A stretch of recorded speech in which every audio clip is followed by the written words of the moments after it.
авч төрдөг байж.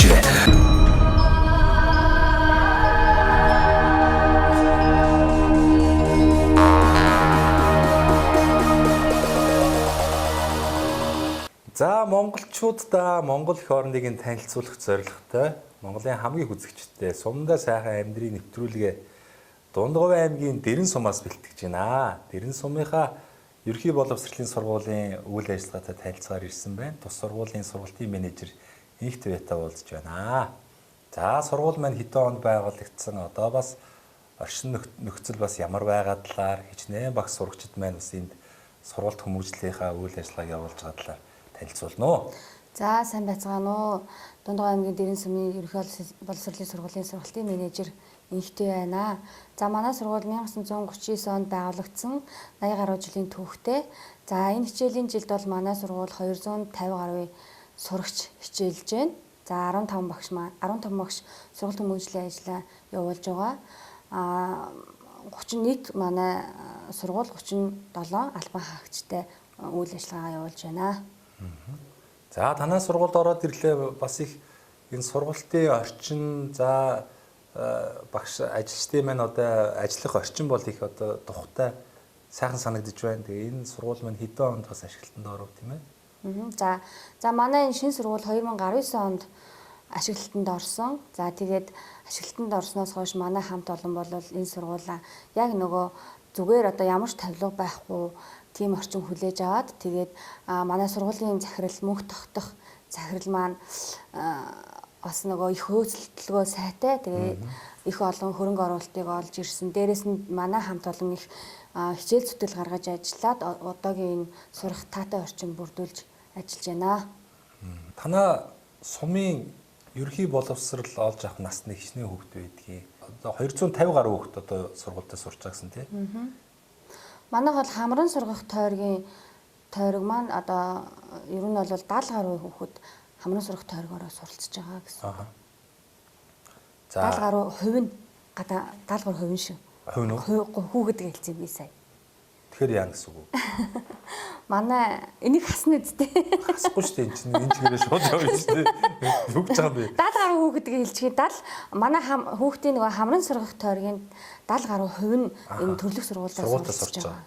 Гэдгээ одоо дахиад бусад хүүхдүүд маань болохоор ийшээгаа Төв аймаг за тэгэл одоо юу Дундгов аймаг юу Улаанбаатар хотод тийм сурч байгаа. Одоо нэг дахиад нэг гоё өгүүлбэр яг энэ чинь болцсон ойлгомж хүмүүс нэг чивтэр яриас ингээ ойлгочихж байгаа шүү дээ. Энийг тийм ярих гэдэг юм байна шүү дээ гэд.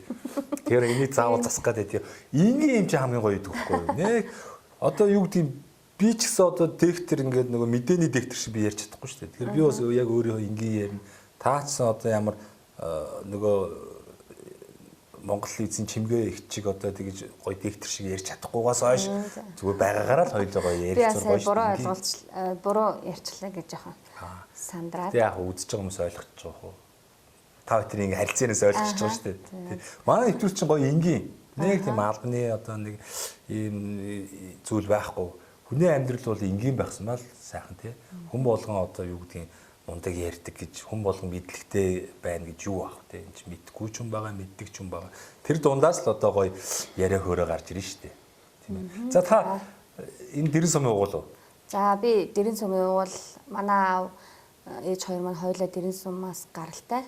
Тэгээд манай ээж болохоор багангийн багш хүн байдаг. Би ээжийнхээ мэргэжлийг өвлж авсан. Би өөрөө 2010 онд багангийн багшаар төгсөөд тэгээд төрлөх суманд ярьж одоо 15 дахь жилдээ ажиллаж байна. Дэрэн сум бас их онцлогтой сум биш үү? Би бол танаа суманд анх удаа ирлээ. Бас их байгалийн онцлог өвөрмөс тогтоц байдаг юм байна. Бас энэ гоё газар чинь бас уул хангаа гэдэг чинь ховор шүү дээ. Тэгэхэд л одоо ингээд сумынхаа дэргэд сайхан уултай, модтой. Тийм. Хайластай. Хайластай ам гэдэг одоо бас их байгалийн үзэсгэлэнт газар байгаа. Гоё газар говьд одоо баймааргүй одоо мод гэхээр юм уу да. Тийм газар бас манай нутагт байдаг. Тэгэл одоо сумын иргэд болон хүүхд залуучууд маань тэгэл нөгөө ажлын бус цагаараа очиж сайхан амар зугаална тэр байгалийн гоё зүйлийг мэдэрнэ гэдэг бол бас ад завшин шүү дээ. Тийм. Ер нь бол тийм зуны улиралд бол манай хайлстай ам бол нөгөө сумынхаа залуучуудаар одоо дүүрэндээ тий дүүрэн Тэр байтугай дунд говийн нэрж дүүргэн Аа дээ. тий, дунд говийн байтугай одоо энэ тэндээс өөр аймаг сумдаасаас ирж хайлаастай амыг маань үзэж сонирхдаг. Тэгээ саяхан бас манай суманд нөгөө нүүдэлчин Монгол гэдэг төсөл хэрэгжсэн. Оо за. Тэгээ тэр болохоор нөгөө гадаадын Европын холбооны уран бүтээлчд ирээд тэгээ манай хайлаастай амыг үзэж сонирхоод тэгээд хайлаастай амны нөгөө нэг унсан одоо нөгөө моднуудыг түүжрээд манай сумд ингээд нилээд бас бүтээл хийсэн байгаа. Тэрийг таад бас ингээд явж үзэж сонирхоорой. Тэгээд энэ чи хайлаас мод тий. Тий, Хайлаас мод чи өөрөө ингээд том болоо урах тусмаа ингээд гой хэлбэрт ордог ийм сүрлэг гой мод шүү дээ. Тэгэхээр чин тэргээр гой бүтээлийн хийдэг бол их гой бүтээлүүд. Тий яг нөгөө тэр нөгөө нэг эко байгаль дээлтэй эко бүтээл хийдэг гэж ярьж ирсэн өөртөө. Тэгээд ерөнхийдөө нөгөө мод унсан моднуудыг ингээд түүгээд одоо байгальд унаад хог болчихсон моднууд байдаг шүү дээ. Тийм моднуудыг түүгээд ингээд бүтээл хийсэн байгаа. 5 бүтээл хийсэн баха. За. Тэр хол ойроо. Ойрох яг манай сумын төвд байгаа шүү. Сум дотор байгаа. Очиж би гоё зургийг авнаа. Гоё юм байна. За танаа сургуулийн хувьд одоо хүүхдүүдэд хөгжүүлэх авиас за сурлага бүх зүйлээр нь хөгжүүлэх тал дээр бас ямар бүтээлч ажлуудыг санаачилж хийдэг вэ? За манайх бол хүүхдүүдэд хөгжүүлэхэд дугуулын секц бол тогтмол хичээлдэг. Төрөл бүрийн дугуулын секцэд хүүхд болгон хамрагдах боломжтой. За тэгээ ер нь ихэвчлэн ер нь бол манай одоо брэнд дугуулан гэх юм уу манай шилдэг дугуулан гэвэл манай биеийн тамирын багш явуулдаг. Манай биеийн тамирын багш ч өөрөө төрөл бүрийн одоо спортын авиастай шатар, теннис, сакс волейбол гэд хичээлүүлдэг. Тэгээд теннис шатраараа бол аймагтаа толгой цогтөг. Зөндөө бол явсан уралдаан тэмцээн болгоноос медаль авч идэг хүүхдүүд нь. За дээрэс нь манай нөгөө байрны багш, дотор байрны багш маань шагаан арваа дугуулын хичээлүүлдэг. Тэгээд шагаан хүүхдүүдэд үү? Шагаан арваа дугуулын хичээлүүлээ. Тэгээ манайд юу яадаг одоо улсын аварга болсон хүүхэд олон байгаа манай багш. Ямар багш маань өөрөө аймгийн гоц мөргөнд цолтой. Тэгээд бас шавнар нь бас аймгийн цолонд хүрэхэд улсын цолонд хүрсэн хүүхэд тийм байгаа хаа Насанбат улсын цолонд хүрсэн гэж санаж байна. Ямар ч болсон улсад 2 удаа төрүүлсэн. Тэгээ бас бусад нөгөө дугуулангууд бол тогтмол хичээлдэг. Тийм. Ер нь дугуулангаараа илүү төлхөө хүүхдүүдэд хөгжүүлэх бодлого барьж ажилладаг та. Одоо ангид дүүргэлт ер нь хичнээн хүүхд одоо нэг ангид сууж байна. Багш одоо хүүхдүүдтэйгээ тулж ажиллах тийм ээ. Тэр зүйл бол боломжийн байдаг бах тийм. За боломж манайх бол анги дүүргэлт бол хөдөөс өндөө бол хайрцангуй гайгүй одоо олон гэсэн үг. Хотыг бол арай цөөхөн. Ер нь бол дунджаар нэг 20-с 25 хүүхэд нэг ангид суралцдаг байгаа. Тэгээд багш нар маань бол хүүхдүүдтэй ажиллах бүрэн боломжтой. Манайх нэг ээлжээр хичээлдэг. Тэгээд нэг ээлжээр хичээлээ өдөөсөө бол багш нар маань давтлага хийх бүрэн боломжтой. Ер нь бол манайх тасралтгүй давтлага хийдэг. Тэгэхээр хүүхэдтэй бол хүүхэдний бүрчлэн тулж ажиллах боломж бол бүрдсэн. Та хотын сургуулиудаар бас туршлага судлах гэдэг юм ингээл орж гарч сонирхож исэн баг. За ялангуяа сүүлийн жилүүдэд бол нөгөө хичээл сургуулийн хөрөлцөө хомс тэгээ нөгөө тэр жижигхэн зайн маш олон барилга байгууламж барьчихсан учраас нөгөө анги дүргэлт маш ихтэй болсон шүү дээ. Тэгэл 50-60 хүүхэд ч гэдэг юм уу. Тэгэхээр яг тийм нөхцөлд ер нь багш тэр олон хүүхэдтэй ингээд тулж ажиллаад тэр хүүхдийн хоцрогдолч гэдэг юм уу нөгөө програмынхаа дагуу хүүхдэд олох мэдлэгээ тэр хүүхдүүдэд хангалттай олох боломж ер нь байх уу? За ер нь бол хэцүү гэж боддөө шүү дээ. Одоо 50 гаруй хүүхэдтэй ялангуяа одоо бага ангийн 50 хүүхэдтэй ажиллана гэж бодохоор багш нэг багш бол үнэхээр хүрэлцэхгүй хаа. Ер нь бол хэцүү. Одоо манайх одоо энэ жилийн 1-р анги бол манайх 32 хүүхэдтэй байхгүй юу? Тэгээ 32 хүүхэдтэй л ажиллахад нэлээд бас юм болж байгаа ч. Тий төвхтэй ингээд яг үе заггүй эцэг багш сурагчийн гурван нөгөө холбоон дунд л одоо нөгөө хүүхдээ сургаж байгаа. Тэгтэл Улаанбаатар хотод 50 хүүхэдтэй тэгээд ангин жижигхэн тим орчинд нөгөө мэдээж хэрэг хүүхдээ эрүүл мэндээс ахгуулаад бас алаглаад агарын хүчил зүрчийн дутагдалд орно. Тэрнээс ахгуулаад ер нь бол тэгээ нөгөө хүүтэн сэрүүний үйлдвэрлэл ханаа томууд ирэх юм бол дашраараа ханаад туснаа ч гэдэг юм уу тий. Тэгээ хөдөө бол тэгээд их давуу талтай ш цэвэр агаартай. Тэгээд одоо нэг хүүхдэд ноогдох стандарт хэмжээндээ яг тохирсон хүүхэд сууж байна. Нэг анги танхимда чөлөөтэй агаар нэвтрэлт сайтай. Манай сургууль орчин нөхцөлд бол үнэхээр ер нь бол хөдөө бол гоё ш. Танай сургуульд ер нь хүүхдүүдэд авчир сурагчмаар санагдаад байгаа байхгүй. Тэгээд нөгөө хотод байгаа аав ээж нар чинь бол нөгөө төгжрөл гэж нэг амар юм байгаа шүү дээ. Тийм. Тэгэхээр за багш нь ингээд нөгөө 50 60 хүүхдэд тулж ажиллаж чадахгүй байна. Хүүхд хоцрогдоод эхэллээ. Сурлага нь муудаад эхэллээ. Аав ээж нэг хүүхдийнхээ даалгаварч гэдэг юм ингээд хянаад ингэхээр бас нөгөө цаг хугацаа байдгүй. Өглөө гарч төгжрсээр байгаа л очин. Тэгэл орой ажил таарлаа. Төгжрсээр байгаа л тэгэл бараг хүүхд нь унтчихад орж ирэн ч гэдэг юм уу. Тэгээд ирэхээр нөгөө хотын улсын сургуулийн хүүхдийн сурлага бол ер нь алсуураа ингээд айгу муудаж байгаа байхгүй. Тэгээ би сая нэг мэдээлэл харж ирсэн. Улсын чанартай тэмцээн уралдаан олимпиад гэсэн чинь ер нь орон нутгийн ялангуяа сумын хүүхдүүд ингээд илүү амжилт гаргаад байгаа тэм дүр зураг харагдаад байгаа байхгүй. Тэгэхээр одоо юу гэдгийг хотод одоо амьдарч байгаа залуучууд маань аав ээж нар маань болж игэл одоо энэ харьцангуй ачаал баг байгаа ялангуяа ийм гоё орчныг үүсгэсэн ийм сум руу хүүхдүүдэд шилжүүлэх суралцуулах. Тэ бид нар ч одоо ингээл нэг вакуумжуулсан сургуульд мургалд гээл тэрэлж мэрэлжинд ямар Кембриж мембрийн сургууль өндөр үнэтэй төлбөр төлж эрүүл цэнгийг агаар сургая гээл ингээл нэг яваад нь штэ. Гэж яхахын оронд тийм ээ одоо энэ дэрэн сумын гаралтай олон сайхан залууч хотод ажиллаж амьдарч байгаа штэ.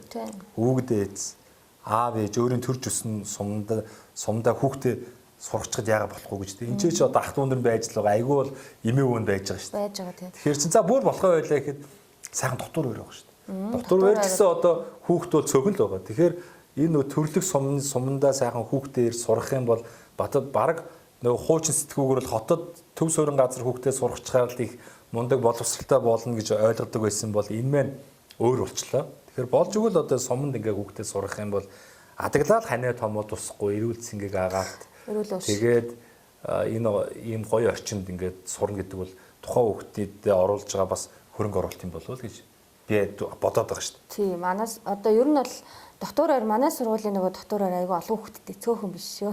Тийм үү. Манайх 80 зарим сумаар явахаар чинь дотор байр нь айгүй цөөхөн л харагдаад. Тийм. 80 хүүхдийн дотор байр гэдэг боловч ер нь бол ачаал нь 60 байдаг аахгүй юу. Одоо бол 64 хүүхдтэй энэ хичээлийн жил 64 хүүхдтэй өнөөдөр өмнөх хичээлийн жил 67 хүүхдтэйсэн. Тэгээ нөгөө дотор байрныхаа маань орчин нөхцөл бас их одоо нөгөө хөдөөнийх гэхээрэл модон жорнойл бийцдэг тийм биш болцсон. Манай дотор байрны хүүхэд 2 давхар, манай дотор 2 давхар. Тэгээ 2 давхар одоо 2 давхартай хоёуланд нь одоо сүүлийн нөгөө юу вэ? Тийм боловсон найлтай болсон. За шүршүүр байна. Бараг л одоо нөгөө өөрийнхөө юу одоо нөгөө нэг орон сууцнд амьдарч байгаа юм шиг тийм орчин нөхцөл. Тухтай орчин үүсэж. Тухтай орчин үүсэж тийм орчин нөхцөлд амьдарч байгаа учраас дотор байранд орох хүсэлтэй хүмүүс маш их байдаг. Тэгээ манайх одоо дүүрчээд хүсэлтэй хүмүүсээ бас авч чадаагүй тийм бас байж л юм. Ер нь бол тийм. Тэгэхээр энэ асуудлыг одоо шийдэхэд болж л та. Энэ бол дотор байраа дахиад одоо өргөтгөл хийдэг ч гэдэг юм уу? Тийм арга замаар шийдэх байлгүй дээ. Тэгээ ер нь бол яг гэтээ нөгөө өртөж ирсэн гэдэг шиг өртөж ирж бүртгүүлж чадж байгаа хүмүүс нь дотор байранд орох боломжтой байдаг байхгүй. Тэгэхээр бол ер нь бол орчин нөхцөлийн би сайн шүү. Хөдөө ингээд ирээ хүүхдээ хаач амьдэрсэн те дотор байранд оруулаад энэ манай сургууль сургахад энэ сайхан орчин нөхцөлтэй цэвэр агаарт ийм сайхан орчинд хүүхдээ сурах нь одоо даваа тал болондоо л гэж хэлж байгаа юм шүү. Би ч одоо 7 хүүхэдтэй. Тэгээд цэцэрлэгийн насны 2 хүүхэд байна. Яг сургуулийн насны 5 хүүхэд байгаа байхгүй. Тэгээд би шиг хотод ингээл хүүхдүүдэд сургууль төхөөр ингээл анги дүүргэлт маш хэцүү. Тэгээл байсгаал өвчин тусчин. За тэгээл ангиар нэг ороо шагаагаа харал. Битүү олон хүүхдүүд ингээл шуугалтсан. Тэгээл багш нь стрессцэн. Тэгээл нэг яандаа л гэж бодож байгаа байхгүй. Тэгэл нөгөө эхний хүүхдээ зөөж түгжирж өгж авсаар байтал дараагийн ээлж нь орно. Тэгэл ингэсээр байтал баг орой болно. Тэг хизээ заамд би ажил хийж адаа амьдралаа залгуулах юм байгаа. Тэгэл ер нь хэцүү ер нь жилээс жил одоо хэцүү болоод байгаа юм л да. Тэгээ энэ жилийн хувьд гэх юм бол би арай өөрөөр шийдсэн. Тэр нь юу гэхээр би өөрөө сумандаа гарч амьдарч байгаа. Одоо яг ажил мэргэжлийн онцлогоор би Хол аймаг сум руу одоо гарах боломж алга. Би ч өөрөө нөгөө дуучин хүн учраас хамтлагийн уран бүтээл тоглолт арга хэмжээгээд байнга л одоо бас төв суурин газар очих шаардлага гардаг. За телевизийн ажил тэгэл байнга телевизүүдээр бас явах ажиллагаа нь. Тийм учраас одоо хол аймаг руу явж чадсангүй. Тэгээд Төв аймгийн 100 мод сум гэж байдаг. Тэ богд уулын урд тэгээд хоттойгоо ойрхон. За тэнд би одоо агаар нь цэвэрхэн түгжрэлгүй, стрессгүй. За хоёрдугаарт нөгөө хүүхдүүдээ хичээл сургуульд нөхсөн ч одоо би бүр жаргаж шít. Нэр ийм байдаг билүү гээл. Хүүхдүүд мань нэг ээлжир хичээлдээ явна. Тэгээ нөгөө Төв аймгийн спорт сургууль учраас маш олон секс дугуулантай нөгөө хүүхдүүд чинь өстой тайквондо, майквондо өстой 9 жорын секс дугууланд яваад бүр бөөн завгүй. Хотод ч тэгж чаддгүй байсан шүү дээ. Ингээл нөгөө олон ээлжир хичээл нь секс дугууланд хамрагдуулж чаддгүй ингээл нэг өгж авч стресс төрөвдөл ингээл нөгөө хүүхдийн сурлаганд ороотол мууддаг байсан бол сумын сургууль төгсөн ч одоо бүр хүүхд маань бүр шал өөр болсон. Тэгээ хүүхдүүдээс асууж байгаа байхгүй. За яаж юм чи өстой гоё юм. Өстой юу энэ хотод байх чи агүй хэцүү байсан. Энэ суманд аймагт чи ямар сайхан юм бэ? Аав одоо яасан сайхан зөв шийдвэр гаргаад биднийг энэ одоо хөдөө аваад ирвэ гэд. Хүүхдүүд хүртэл баярлаж байгаа. Ер нь тийм хөдөө сургуулиуд чинь нэг ээлжтэй хүүхдийг нөгөө өөрийнх нь хүсэл сонирхлоо одоо спорт гэдэг юм урлаг тэр талаар нь хөгжүүлэх боломж бас их боломжтой. Ер нь бол сайхан шүү дээ хөдөө сургууль бол үнэхээр сайхан. Яг үнэ. Одоо л хөдөөний сургуулиуд гэхээр л нөгөө өмнөх шиг орчин нөхцөл байхгүй гадаа гараад ер нь гол нь гадаа гараад биз тийм үү өдр гэдэг нэмэрхүү асуудууд байдаг шүү дээ. Тэр бол одоо хаа газар ер нь бол өөрчлөгдчихсэн гэж бодож байна. Тэгэл байхгүй. Альч сумын альч сургууль, альч багийн альч сургуульд очисон ер нь бол орчин нөхцөл бол үнэхээр сайхан болсон баха. Тэгэхээр хөдөө рүүгээ явж суралцаа хүүхдээ суралцуулаач гэж нийт эцэгчүүд дөөрэлье. Улаанбаатар хотын эцэгчүүдтэй. За Дэрэн сумынхаа сонссон биз? Танаа Дэрэн сумын сургуулиас бас олонний танил сайхан алдар суутангууд төрөн гарсан байдаг бах тий. За олонний танил алдар суутангууд зөндөө төрөн гарсан. Одоо их нэрлэхээр одоо яг тулгамдж чадаа. За өөр юу вэ? Өөр тэгээд Өөр 50 да. Өөр 50 да. За тэгээд сайхан энэ завшааныг ашиглаад гэдэг шиг сайхан ярьж хэлэх юм байвал сайхан ярьж хэлж болно шүү дээ. За ер нь сургуульд маань тулгамдж байгаа ямар асуудал байна? За одоо тулгамдж байгаа асуудал бол одоо ер нь бол би ингэж л одоо тийм нөгөө хамран сургах тойргийн хүүхдүүд гээд манайх одоо ингээд уг нь хамран сургах тойрог маань 100% байх юм бол манай сумын хүүхдүүд бүгдээрээ манай сургуульдаа суралцж байгаа юм бол 12 жил болох боломж байгаа байхгүй. Зөв. Тэгтэл одоо нөгөө хамран сургах тойрог ингээд тойргийн хувь хүрэлцэхгүй учраас 12 жилийн сургалтын сургууль болох боломжтой болчиход байгаа юм. Тэгээд би ер нь одоо өөрөө ингээд удирдах ажилтан болсноос хойш хүүхдүүдэд хамран сургах тойргийн ядаад тий хамран сургах тойргийн хүүхдүүдэд 100% хамруулдаг баймаар байна. Энэ л одоо тулгамдаад байна л гэж дахин ер нь эцэгчүүдэд хэлээд идэгээ. За тэхийн тулд мэдээж хэрэг нөгөө эцэг эхчүүдэд ойлгуулах, хүүхдэд нь ойлгуулах тийм ээ. Одоо та бүхэн одоо аймагч гэдэг юм уу цаашлах юм бол нийс рүү хүүхдэд очиулах юм бол тэнд одоо хүлээж байгаа орчин нөхцөл тийм ээ. Замын төгжрөл хүлээж байна, агаарын бохирдол хүлээж байна гэж ярих юм бол хүн ааш тий гэдэг шиг. Ингээ ер нь бол яг сайхан мэдээлэлээр хангаад ингээ зөв ойлголт өгчих юм бол заавал ингээд аав ээж нар ч гэсэн хүүхдүүдээ одоо өөр газар сургая гэж бодохгүй л хэл та. Тэгээ нэг хоёрдугаар гэх юм бол одоо ийм сайхан шин сургуультай юм орчин нөхцөл сайхан бүрдсэн учраас энэ чинь баг хотын сургуулиас илүү догчлолт орчин гоё илүү харагдаж байгаа байхгүй юу. Би ч бас хотын их олон сургуулиар орсон. Тэгэхэд бас л зарим нь хэцүү шүү дээ. Бас тийм бах те хотын захын сургуулиудаас хэцүү байдаг шүү. Тэгээ бодох ч одоо эсрэгээрээ барыг энэ сум орон нутагт ч одоо илүү сайхан хүн өр хөвгтөн сайхан тий эрүүл цэнгийг агаарт одоо ангид дүүргэлт бол стандартаас одоо бага хэмжээнд хүүхдийн дүүргэлттэй ингээд сурахад бол одоо хүүхд ч гэсэн стрессгүй аав ээжээс айц аюулгүй тий хүүхд зам гарахтаа яах ийчих бол алга болчих ийчихгүй гэсэн айцсгүй тий жинхэнэ амар тайван амгалан амьдрал бол суманд л одоо байж болохоор байгаа байхгүй хамгийн гол манай төр барьж байгаа бодлого боловсруулж байгаа төвчний хүмүүс маань энэ сум орон нутаг руу одоо илүү хөрөнгө оруулалт хөгжлийн бодлогыг чиглүүлж тэгэхээр хот төдөөгийн ялгааг арилгаж чадах юм бол энэ сумд ч илүү даваа тал нь байгаа байхгүй ер нь бол тий амар тайван сайхан амьдрах тэгээ гол нь залуучууд энэ суманд ирээд одоо ажлын байр бий болгоод одоо тий баялаг бүтээгээд амьдрах тэр боломж болцоогоор нь л одоо бодлогын түвшинд хангаад өгмөр байна. Аймгийн удирдлагууд ч гэсэн энэ салбарын яамд агентлаг дээрээс нь одоо энэ сонгогдож гарсан их хурлын гишүүд нь ч гэсэн одоо энэ лугаал зөв хууль дүрм журмаа батлагт оролцмоор байгаа байхгүй. Ер нь бол гэж л бодож явах юм биш. Ер нь бол тийм нөгөө яг залуучууд нөгөө хот руу төв газар руу ороод идэг нь яг нөгөө яг саяны ярьсан нөгөө ажлын байраа тий ажлын байр хөдөөр нутагт одоо тун одоо нөгөө баг байгаад байгаа. Тэрнээс шалтгаалаад бас хот руу ороод байгаа. Тэгээ тэр нь манай дээд одоо нөгөө төрийнхэн тий бас дөрвтэй шийдвэр гаргах баха. Гаргаасай гэж одоо ард ирэх чинь захиж байна. Тэгээд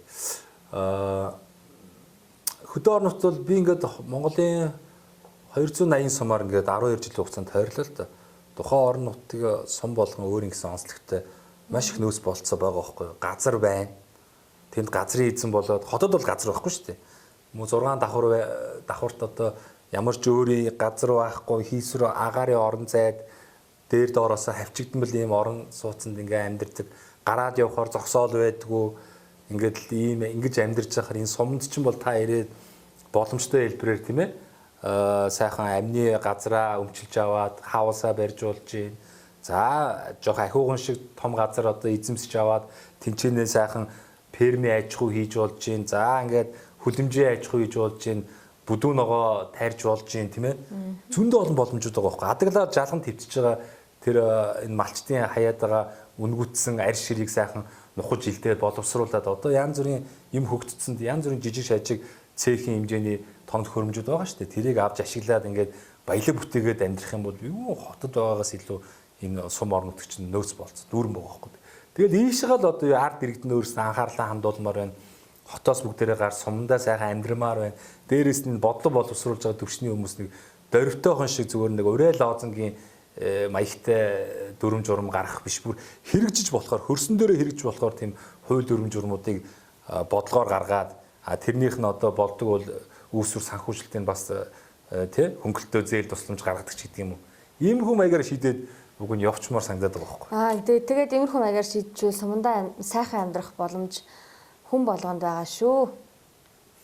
Тийм шүү. Тэгээд одоо дуусах уу? Одоо энэ дуусах уу? Манай энэ нөгөө их төвийн бас аймаг дээр үстэй.